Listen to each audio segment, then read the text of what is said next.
বুধবার বিকেল থেকে বৃহস্পতিবার হিংস্র শিয়ালের কামড়ে জখমেরা একে একে করে বাড়ি ফিরেছে।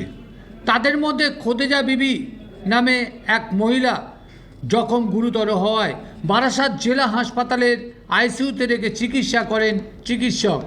বুধবার বেড়াচাপার মুদিপাড়া, সর্দারপাড়া ও মোল্লাপাড়া শিয়ালের কামড়ে জখমদের বাড়িতে গিয়ে দেখা গেল চোখে মুখে আতঙ্কের ছাপ। কৃষিজীবী মানুষজন রুজি রোজগারের টানে বুধবার ভোরে ঘুম থেকে উঠে কৃষি জমিতে গিয়ে শিয়ালের আক্রমণের মুখে পড়বে তা তারা স্বপ্নেও ভাবতে পারেনি। আর আতঙ্কের সেই মুহূর্তের ঘটনা কি ভয়ঙ্কর তা তাদের মুখ থেকেই শুনুন আর দেখুন এক এক করে শিয়ালে কামড়ে জখমেদের ছবি। যাচ্ছি সকালে ফাওড়াটা নিয়ে যাচ্ছি, দৌড় গিয়েছে একটা শিয়াল এসে আমার ধরো কে ওই কামড়াচ্ছে লাভ মেরে ফাওড়া দিয়ে আমি এম করে ঠেকাচ্ছি শুধু দিয়ে জোরে একটা মাথা মেরেছি, একটু করে কেউ করে বেরিয়ে গেছে। একদম হেভি লাভ মেরতেছে, কেমড়ে কামড়াচ্ছে। পাগল হয়ে গেছে? পাগল হয়ে গেছে ধরো, পাগলা শিয়াল। শিয়াল ইতিমধ্যে কতজনের কামড়েছে? 11 জনা। আপনারা কি চাইছেন? এখানে শিয়াল ধরা হোক, না তো মেরে দিতে হবে সব। আপনার নাম কি?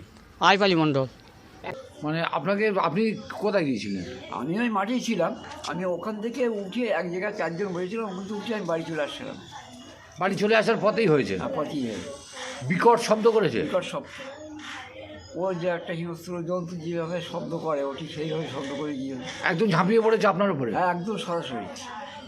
আপনার পা তাহলে আমি পড়ে গেছিলাম তো।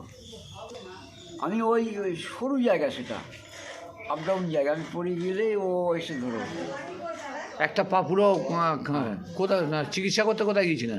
কার্তিক পড়ে গেল। কি বললো চিকিৎসা, কি বললো? কার্তিক বললো আমরা এই ভ্যাকসিন দিচ্ছি, এইসব যা যেখানে করার ওরা করে দিল। করে দিয়ে বলছে যান।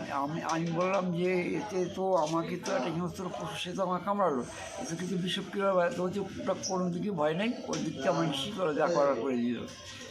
আপনি কি চাইছেন? আমি কি চাইবো? আমি বললাম যে আমার এই যে কত রস আসছে, তা এটা কি তো বলছি ওই রক্তটা বন্ধ করতে তো আমরা পারবো না, তা ওটা আফসোস হবে, আর নইলে আপনাকে আইডি দিতে হবে। আপনার নাম কি? আমার হায়াত আলী সর্দার।